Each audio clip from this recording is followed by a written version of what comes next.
Maybe.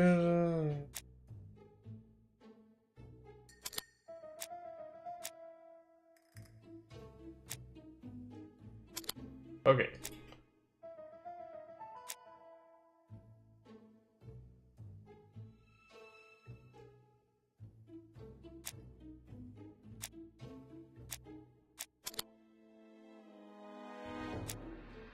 Okay. Can't see what these two have anything to do with it. Very populated seaside.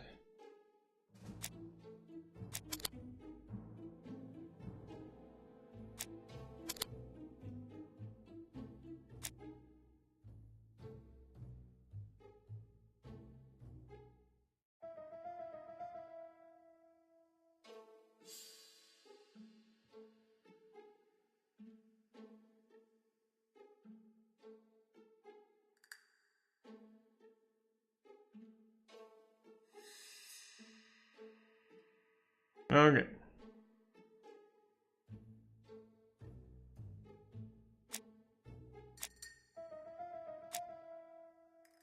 We agree on that one. Yes.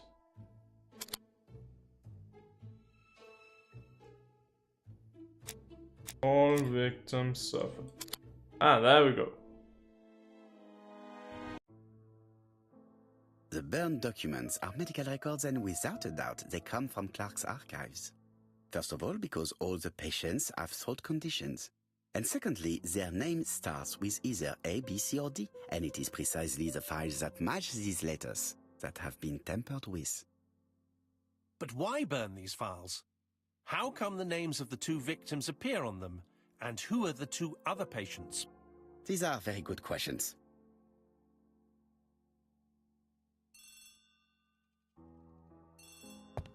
Alright.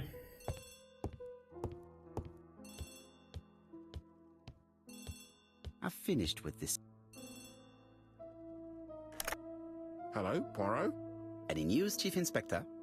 You wanted a stocking seller? We have one.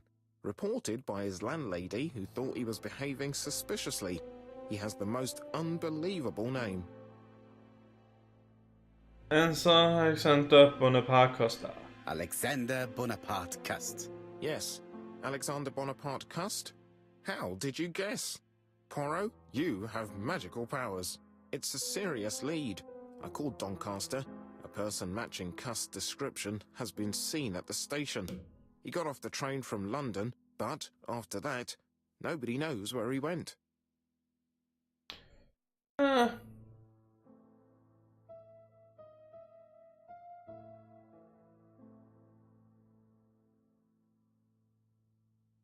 Look for him at the Black Swan Hotel.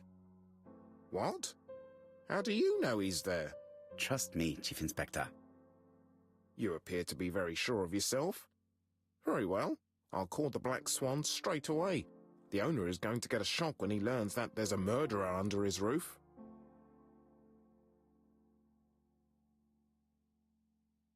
Do your best, Jap. You can count on me. Hastings, everything is at stake. With a little luck, our main suspect will soon be under lock and key.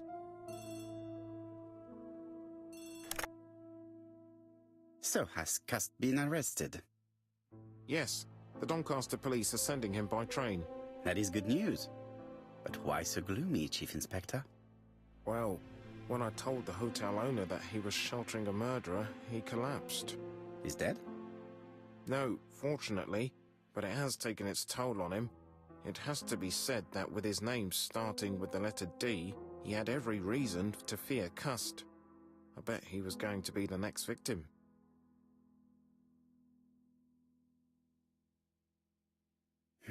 Chief Inspector, I believe that I share responsibility for this incident. What do you mean? I saw Mr. Dunbar's medical records. His heart was weak. I should have warned you. It's very honest of you to tell me that, Poirot. I appreciate your gesture. Please keep me informed of his progress. You can count on me. I'll do what's needed. I will visit him at his bedside when the killer is caught. That's typical of you, Poirot. We should focus on the next part of the investigation in order to avoid other incidents. While we're waiting to question Cust, we could search his room in London. Where does he live? The Marbury Guest House? I'll see you there. Yes, but start without me. First of all, I have to sort out a few details for Cust's transfer. I understand. À bientôt. Hastings, we are making good progress. Please go and search the room of our #1 suspect. With pleasure. I did have a dentist appointment, but I'll cancel. The dentist. So that is why you are so nervous and bad-tempered. A visit to the dentist is never an enjoyable prospect. But an unavoidable one. Go to your appointment, Hastings. I will manage on my own. Damn it. Well, he didn't get out of that one. To Marbury Guest House, please.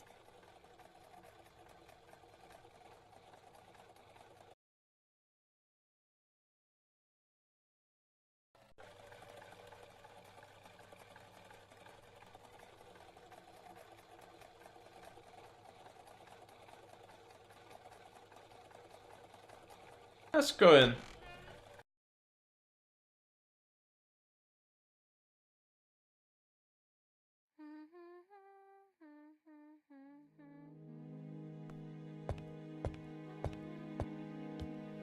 How do you do? You must be Mr. Hercule Poirot. Chief Inspector Jupp told me that you might be coming.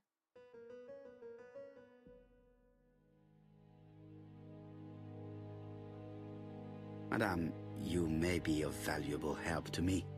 It would be my pleasure to help you. Will there be some journalists there as well? I think you might even be interviewed. You are key witness. I've suspected him for some time, but he appeared so harmless. Oh yes, sometimes he got angry and waved his arms about. But even then, he wasn't frightening. And he was as gentle as a lamb again immediately afterwards. It was only this morning that I understood. He told me he was going to Cheltenham, but my daughter saw him at Euston Station. It's not the right station. To get to Cheltenham, you have to take the train from Paddington. And what's more, Mr. Cust left behind an A.B.C. with Doncaster underlined. As you can imagine, when I saw that, I called Scotland Yard. Well done. You were right. He did go to Doncaster. So I was right to warn the police. Tell me, did you have any other reason to suspect Mr. Cust? Well, he's odd. Sometimes he coughs really loudly and complains that his throat is burning, and sometimes he talks to himself and stares into space. He told me that it was because of a wound he got in the war. His head hasn't been quite right since, he said. And then he was in Churston when that millionaire got murdered. I found his train ticket when I washed his coat. He didn't want me to wash his shirt. He washed it himself. But I did see big brown stains on it. Do you think it was blood? Well, when I saw them, I thought, look, he spilled his wine or his soup all over himself. But now that I think about it, well, they did look like blood. Cust used to travel for his work. Is that correct? Oh, it wasn't for pleasure. He was always unwell on trains.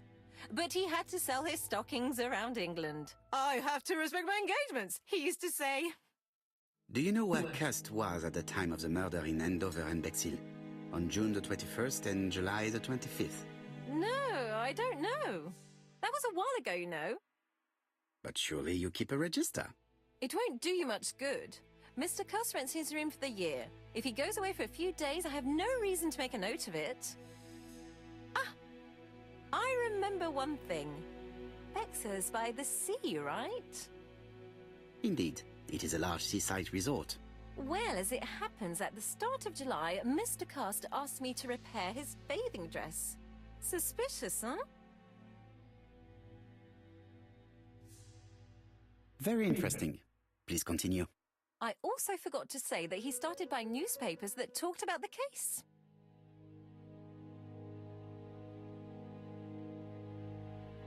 When did he start buying the newspapers? Let's see. I think it was just after the millionaire's murder in Churston. He didn't seem all that interested before that.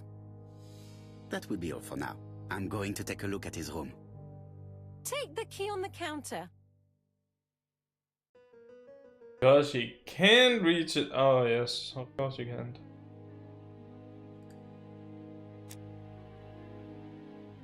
This woman appears to be in a good mood.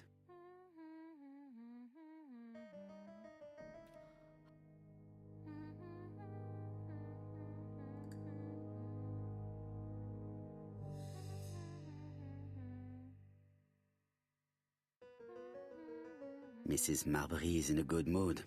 She's working very precisely in producing incredibly thin peel.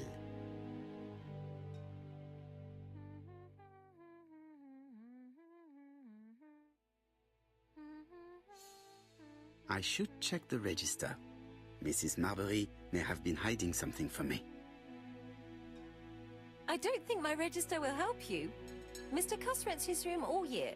If he goes away for a few days, I have no reason to make a note of it.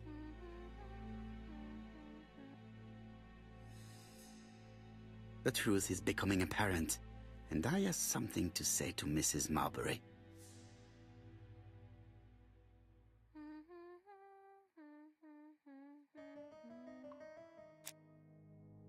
Mrs. Marbury, if I am to believe the register, you rented room 306 to a certain Mr. Fishman on the day of the Bexhill murder? Room 306 is Cust's room. Can you explain yourself?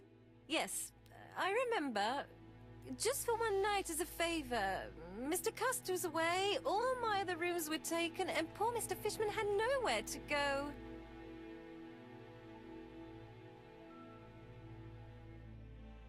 It doesn't matter, provided that you remembered to change the sheets. Oh, do you think so?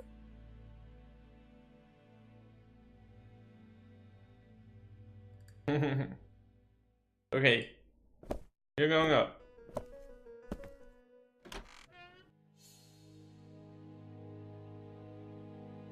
Voila!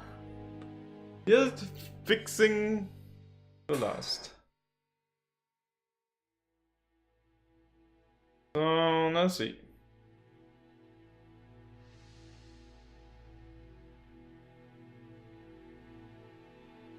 Laudanum Cameron's Chemists. Laudanum, a medicine for coughs. It is what Dr. Clark prescribed for Mrs. Asher. This subject would probably be useful to me. Really?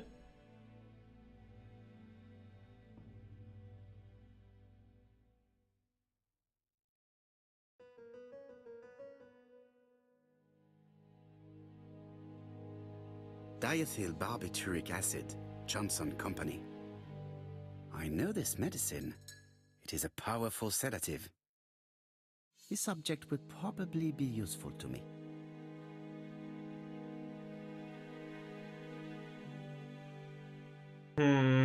I...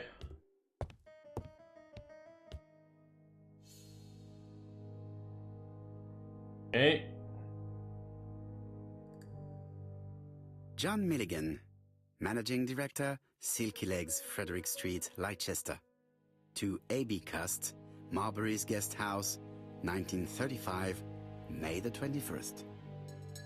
Dear Sir, further to our letters dated 5th and 10th of the month, we confirm we are you as door-to-door salesman, according to the conditions stated in our previous letters. We will send you the articles by mail and also a Redfield typewriter you will be using for every business letter. Regarding the schedule of your rounds, please do as following. June 21, Andover. Arrive by train the 20th in the evening and get a room at Station Hotel. Start your turn in the north part of the town. This letter establishes that Cust went to Andover, but the ink has hidden the destinations of his other trips. I know from Mrs. Marbury that he went to Churston. I just have to show that he went to Bexhill, and I will have proved that he was present at all the crime scenes.